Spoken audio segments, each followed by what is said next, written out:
And speaking of law enforcement, Detective Williams, you mentioned ATF. We do know that the ATF Houston Field Division as well as the San Antonio ATF officers are on scene. We have again reports of this shooter reloading multiple times, which will, I ask you, what does that tell you about the type of weapon that he perhaps used? Well, he either had automatic, perhaps, or semi-automatic weapon. The fact that he was reloading this gun, it tells that he intentionally went in there wanting to kill or to harm as many people as he could, or many parishioners in that church.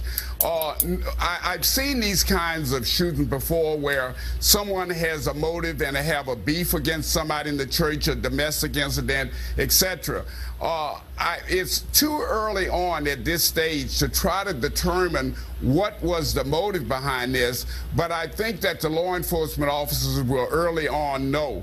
One of the concerns, and we all are concerned about this in America now, are terrorists. We do not know if this is terrorist related. It could very well be a domestic situation. But Ted, wouldn't excuse me for interrupting, wouldn't multiple reports of deaths, of multiple deaths in this church indicate that it may not be a domestic dispute, that it could be a hate crime or a terrorist attack, as opposed to a gunman going after a former wife or this sort of thing, when you have multiple deaths reported during a church service?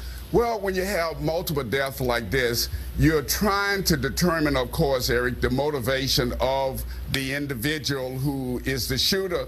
And it's too early on, because he may very well be a parishioner in that church who was thrown out of the church, and I'm speculating, of course, and at that stage went back in there and did a mass shooting, all because of hatred. He could be someone that is mentally impaired. We know what happened down in Carolina there. In Charleston, in Charleston, Carolina. Yeah. And so that person was motivated by race and hatred. We don't know at this stage, early stage, what the motivation is. It could be many, many things, Eric. You're looking on the right of the screen at the First Baptist Church of South Sutherland, Texas, where this horrible massacre occurred earlier today during the 11:30 in the morning Central Time church service by people of faith who were gathered together to celebrate God and life, and instead it has become the latest mass shooting tragedy in a country upon which we've been so afflicted the past few years. It's just a horrendous thought, horrendous scene as investigators start to go into what the situation is. We have a quick interview with one of the witnesses. We got called in the middle of our service down the road, and immediately the people that were my wife, who is a nurse at the hospital, local hospital, went into action. We have a deputy that was in there that went into action along with other people. We got ready, and then we just did what we do. We prayed, and you know the Bible tells us that we overcome evil with good, and not evil doesn't overcome evil. Evil can only be overcome by good. And so we come together to do that immediately. A Sunday morning American tradition, people of faith worshiping there in a small congregation in Sutherland Springs, Texas, comes to an end when a lone shooter walks in, opens fire, and shoots and murders people. We're back in a moment. What started as a passion has grown into an enterprise. That's why I switched to the Spark Cash Card from Capital One. Now I'm earning unlimited 2% cash back on every purchase I make. Everything. What's in your wallet? We create machines that make every experience more real, because the best feature of a PC gaming machine is the power to make you forget it's there. Get to it.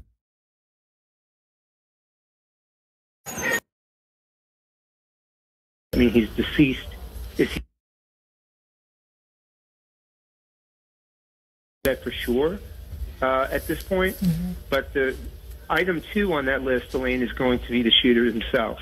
Who he is, quick background on him, what, if any, type of involvement he's had with the criminal justice system in the past, and his relationship to this particular church and or possibly the administration of the church because clearly this wasn't a domestic violence issue where he was after one or two people.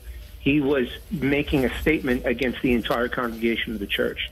So his relationship to the church itself. And then 3 is going to be technology. It'll be, as we spoke about earlier, the police will need to move forward in securing search warrants for the shooter's home or homes, as well as vehicle and devices.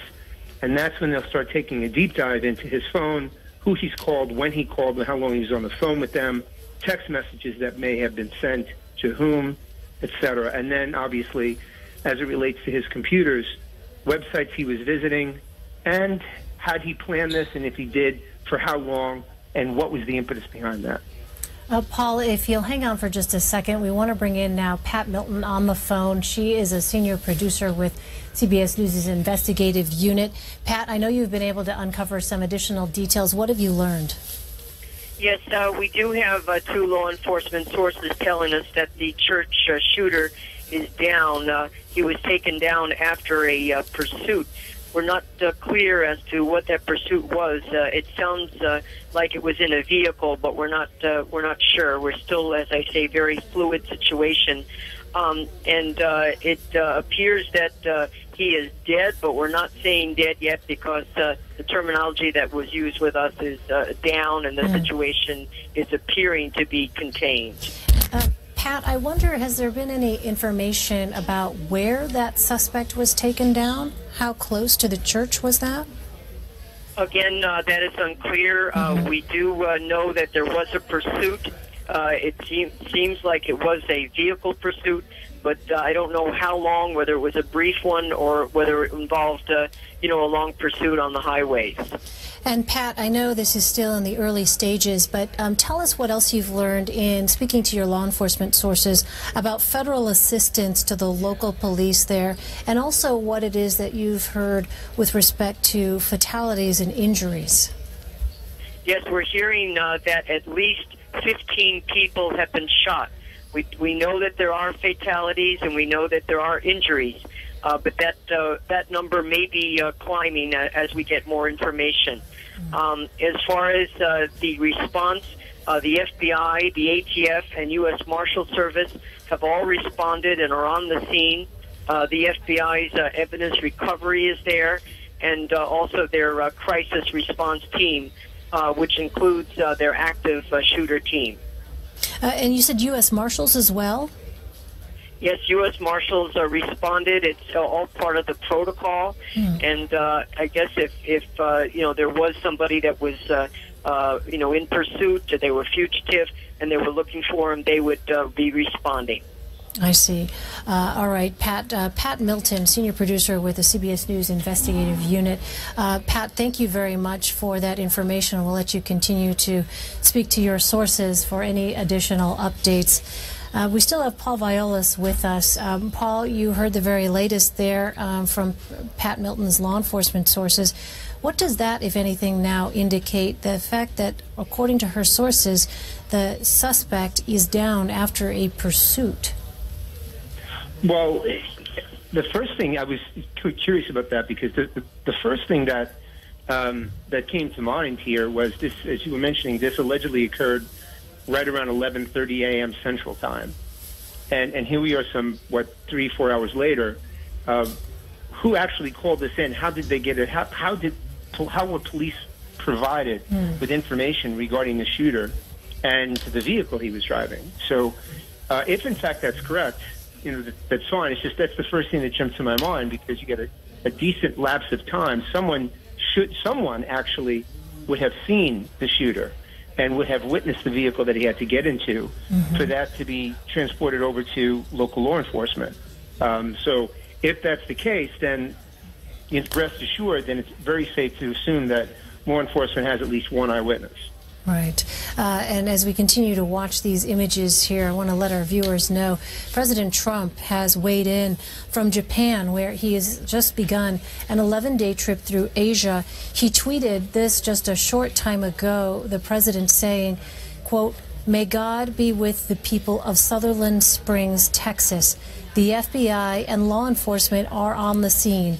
I am monitoring the situation from Japan." And we have with us now Paul Violas continuing to help us understand the process here as investigators work to gather any clues about what happened and what a possible motive could have been. We know as well, Paul, that Pat Milton said U.S. Marshals were part of the effort in terms of the federal response. What does that indicate, if anything? That really caught me off guard, I have to tell you, Elaine, because when I heard the Marshals were there, it made me, the first thought is that this person was a fugitive or was wanted and had outstanding warrants on him. So I can't imagine why the Marshal Service would be at a mass shooting crime scene unless they had some type of involvement with the shooter or suspected shooter. All right, Paul, if you'll stand by for just a moment, we are going to turn to a woman that we spoke to earlier, Dana Fletcher. She owns a furniture store near the church where the shooting took place. She described for us what she saw and heard. We didn't actually see anything that happened. Our store is located a quarter of a mile from the church. Sutherland Springs is a tiny little place. There's our store, a tire shop next to us, a rummage sale place across the street, 2 gas stations, a Dollar General, and the church. That's all that's there. We didn't hear anything. We got alerted to it by a phone call from a news agency saying that they had heard there was a shooting. And my husband had seen all the, ambulance and stuff going up the highway and the sheriff's department, but that happens frequently. But he came in the store and said something. There was a sniper in a hotel raining shots down on a peaceful crowd of concert goers. And this week now we've got a shooting in a church. It's early to tell what this is, but it's too early to tell exactly what motivated this. But for the police, it's about getting there quickly and stopping the individual from killing people. It's a very, very difficult thing to deal with. Then there's the rescue of the people who are there. So it's playing itself out over and over and over again. The question is, what can we as a society do to stop it? And as we know, in this horrible situation, the weapon of choice is a gun, some sort of a gun. What is this how will this impact what we report, what local gun shop owners will have to report when folks are coming in to make purchases or to pawn guns, to get guns out of pawn shops? What has to happen now? We have this saying in New York, you see something, say something, but how does that command need to expand? Well, I think that every time one of these incidents happens, there seems to be a process that we go through where people grieve. They send sympathy out to people.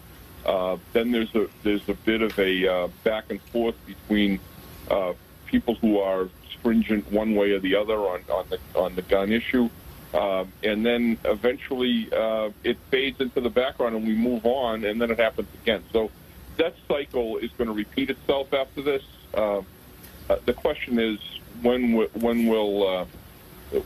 someone come up with a solution to it? That's really what we're hoping for, and that kind of leadership is really necessary right now. Well, Commissioner Davis, that is definitely a question that begs of answers as we cover this mass shooting once again on a Sunday morning at a small church in Sutherland Springs, Texas, just outside of San Antonio. Multiple wounds, people injured, and fatalities as well. We continue our coverage after this break. Stay right here on the Fox News Channel. Pain used to shut me down during pickup games. But with odor-free Blue Emu Continuous Pain Relief Spray, I can box out any muscle or joint pain immediately. Blue Emu Continuous Pain Relief Spray. It works fast, and you won't stink. No, I think you have the wrong house, sir. What you doing? Hey, man, don't do it.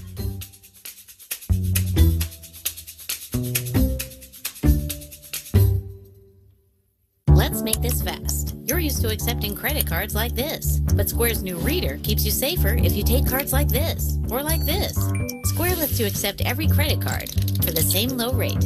That's every dip and every tap with no surprise fees. Deposits come fast. like as soon as the next business day fast. And with easy-to-read sales reports, you can grow your business fast. And we think that's the Air Life out of Seguin, which is also a close community here, Seguin, Texas. And then when we went to close up our store, there were 2 other Air Life helicopters circling, just waiting to come in. And I know the Connolly Memorial Medical Center has told us that they have received multiple victims. About how far away is that medical center compared to where the church is in Sutherland Springs is? Connolly is in Floresville, and Floresville is about 15 miles, 12 to 15 miles from Sutherland Springs. I see. So they were airlifting folks, presumably, obviously, given the urgent probably situation. There, and probably Seguin, and probably San Antonio. And so, Dana, the latest that you know of, though, there were a bunch of emergency vehicles. You are no longer at the scene itself. You've closed your store. Had you seen any other businesses around there do the same? I wonder, as this was all taking place and unfolding. We alerted the yard sale little thrift store across from us. He called while we were up at the Dollar General to see what happened, and my husband...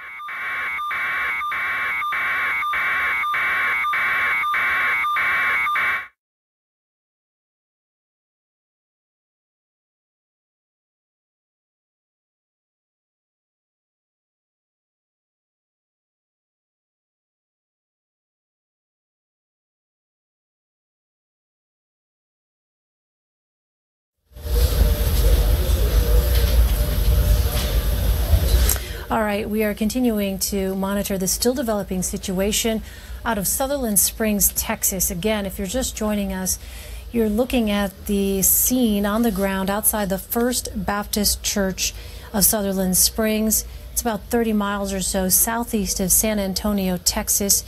The Wilson County News, the local paper there, says that it talked to the sheriff earlier today, who said that there were multiple casualties, multiple fatalities.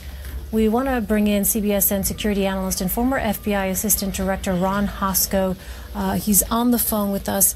And Ron, earlier we talked to our Pat Milton, who said that according to 2 law enforcement sources, the church shooting suspect is down after a pursuit. What does that tell you, the fact that there was some kind of pursuit?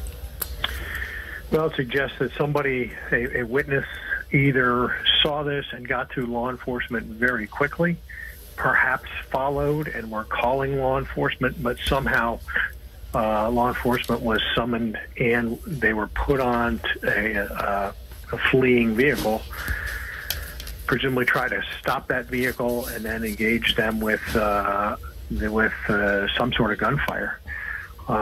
It tells us, I think, strongly suggests there was a witness, or a witness told someone follow that car, and police were able to quickly piece it together and hopefully bring some sort of resolution to at least a part of this. That if it was the subject of the investigation, the shooter, that at least there's no ongoing threat to the community or to another nearby community or to law enforcement. That piece may be resolved. Certainly by now, if that's accurate information, law enforcement has been at this subject's house or to this subject's house, or they at least have it frozen so that they can execute searches there, whether it's with perhaps they have consent from a parent or a spouse or a roommate to come in. But law enforcement will be diligent in their pursuit of why this occurred. And Ron, we also know that the federal authorities are on scene as well to help provide assistance. That includes the FBI, the ATF, as well as, interestingly, according to our Pat Milton, U.S. Marshals. Can you just